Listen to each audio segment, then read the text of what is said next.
Well, and also the end game as far as trust records is like a preservation thing in Yeah. terms of everything being We're not trying to digital. we're not trying to preserve colors. Right, You know? right, But I exactly. think, yeah, it's it. At the end of the game, it's supposed to be so that once we kind of got that our head around that, like, look, let's not get caught up in that frenzy of trying to make all these cool variants and all this stuff, and just make a couple. Most of the records will be black. Keep it classy. Keep it classic. That kind of changed the game for us too, because then it's easy for us to find a single color or like a half. Like that was it was before when I'd have bands choosing their colors and they'd choose like the most crazy mix, and then that would push back another 3-4 months because so it's like life's a learning process. The label's been a learning process. I think we're getting better. I think this 2023 is our big year as far as we got to take another step up. Like I felt 2022 got a couple records out. We didn't get as many as I'd like, but we did okay. We didn't make any we took the right steps. We just didn't take as many steps as we'd have liked. This year, 2023, we are going to be full pedal to the metal and trying to make this a real record label.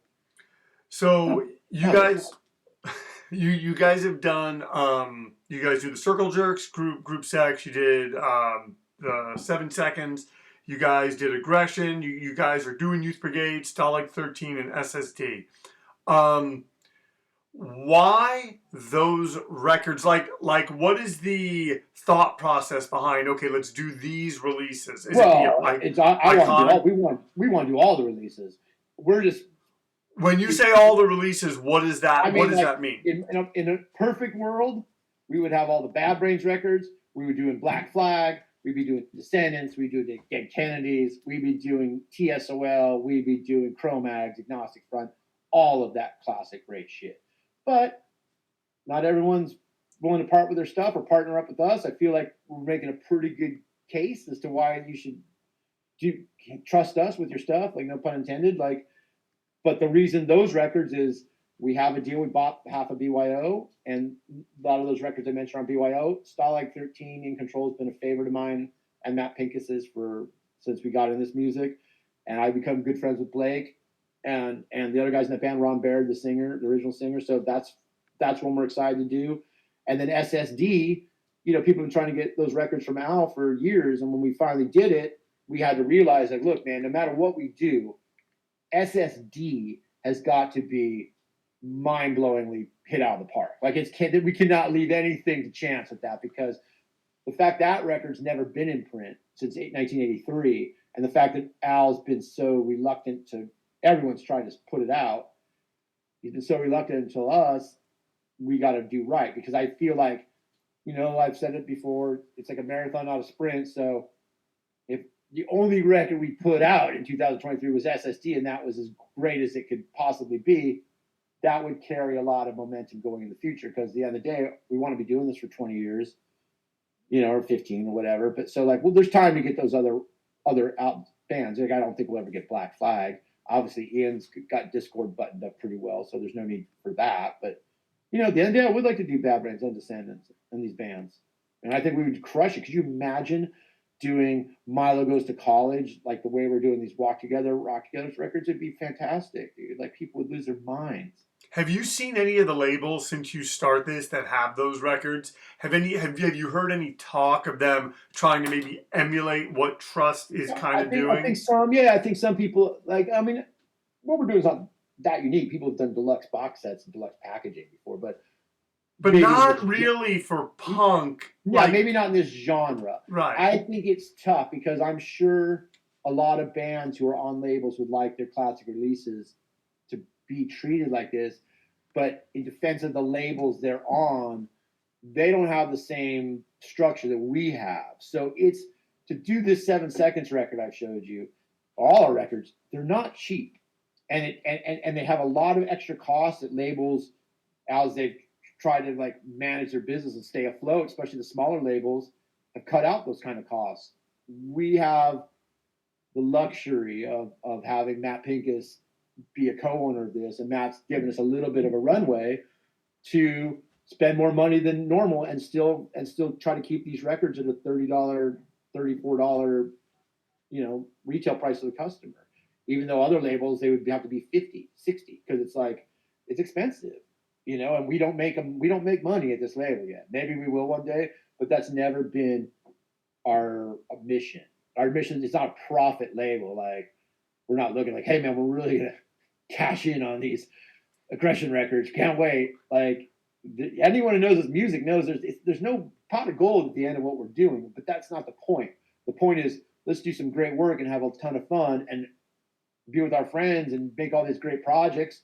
And in 15 years, kick back, retire, and hand this off to some museum and be like, fucking, we won. Victory. Preserve it. Yeah. Because it's like, you know, you're an artist, you're a filmmaker, dude. Like, at some point, there's always people are chasing money. Like, I was in the merch game for years. Like, that's all profit motivated. Like you're just taking jobs to make money. There's no like, hey man, I'm making this. Dude, I'm so proud of this T-shirt I made. You know what I mean? Like, but with something like this, with these people's art, the stuff that influenced all this, like, yeah, it's just like, that is the juice. And that's been actually very liberating for a guy like me, where it's just like, you know what, man, like, you just do the work and have fun with it. Wake up every day excited to do what you do. Like, the money part of it doesn't really matter anymore. Like, I live in my world. I do okay. Like, I'm good, you know? Now, how much anxiety goes to something like the SSD record, where you are like dealing with something, like you said, that for a number of years has not been available, and you want to give it the treatment, but you at the same time want to get it out. Like, you speak about being an artist. That to me is the artist's struggle of, like, they say that works of art are never complete, that they're abandoned. Yeah. So, like, what's that process like for that record in particular? Because what can people expect on that release? Well, I think I see what you're saying. Like, look, that's a thing, because originally Al Burrell, the founder of X-Claim, the guitar player, really the head honcho of SSD, like, he always thought he just wanted to put out Kids Will Have Their Say in its original format, no extra fluff, no bullshit. Here you go. And his whole vibe was, he didn't think that the master tapes were savable. I don't know if you saw it, but earlier in this year, I was out in Boston. Oh yeah, I saw them. Got his master tapes in April. Got the master tapes of SD. They were all molded. They're all water damaged. I sent them to my guy Dan Johnson out here in Burbank, California, who that's what he does for a living, is master tape restoration, and he cleaned them up and fixed them. And once we had that, and I gave it back to Al, because this is like, I had like 8 tapes of SSD, like multiple mixed tape, but multiple versions of songs, like all this stuff. Then Al, being an artist, got into his head. He's like, holy shit, I have all this stuff to play with now. Maybe I want to remix some songs. Maybe we have these other guys remix some songs. So we're still kind of in the process of like, what is this going to sound like? And that's kind of like, it might not answer the question directly, but that's kind of the dance that you have with artists, because when we're in 2022, dealing with music that was created in 1982, there's a lot more toys at your disposal now, Pro Tools. Like, so it's always a fine line with like, hey man, like, we can do whatever you want with the music, but at the end of the day, there has to be a version that's true, that's the original mix, remastered, but the original mix, and a format that's true. Like this is Walk Together, Rock Together.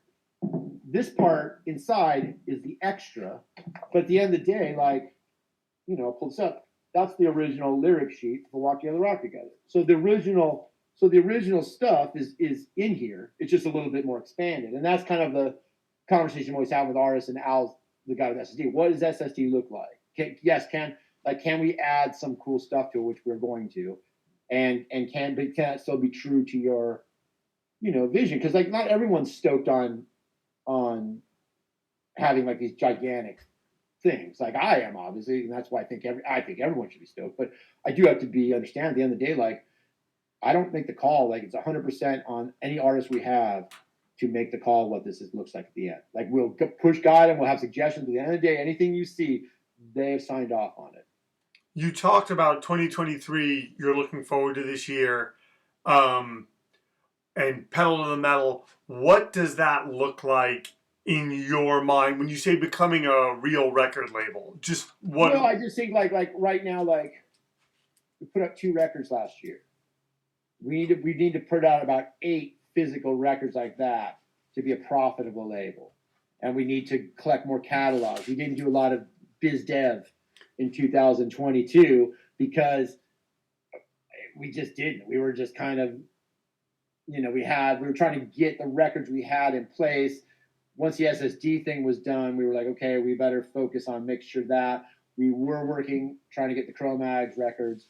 I don't think that's going to happen, unfortunately. Like we've tried, but What are some of the holdups with that, if you don't mind me asking? Well, it's no secret. So they're originally, it's that record was on a label called Profile.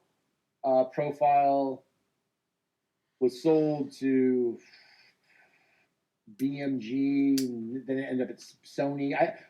But the hardcore part of it, which is the Cro-Mags, Murphy's Law, maybe Killing Time or Leeway, one of those bands, that stuff they didn't sell that part. So that was still owned by the original owners of Profile. So then, this is like 30 years ago. So then the Cro-Mags have been, it's no secret, there's a lot of drama in Cro-Mags camp. Harley Flanagan is the rightful owner now of the Cro-Mags trademark. He owns the name and the masters. He doesn't own the masters, the Profile's master, but he owns the trademark. He runs the Cro-Mags business legally, as he should. And he was putting out those records by himself. They were in negotiations with other labels, I think. We talked to him. And then as we were all talking, Profile showed back up on the map earlier this year and was like, no, we got the records. And so what's happened is, we couldn't do a deal with Harley because it's legally ambiguous of who actually owns stuff. And it's not our job to figure that out. And that's a slippery slope that we get into, because what I'm doing is I'm talking to everyone. So Harley and I are good friends, and now I'm talking to maybe the guys at Profile, their attorneys, trying to work a deal. And then at the end of the day, it's like, okay, look, it's not our job to figure out this mess. It's your guys' job to figure out the mess. We would like to purchase this stuff and do right by you. And if anyone's interested in that, like, we're all ears and glad to help. But so far, it's been a little bit like this, I think, between those two. And we have to stay out of that mess because we're not, that can get dangerous. You just don't know who you're dealing with sometimes, especially on the business side of it. Like Sean Stern's a friend, so doing a deal with BYO is easy.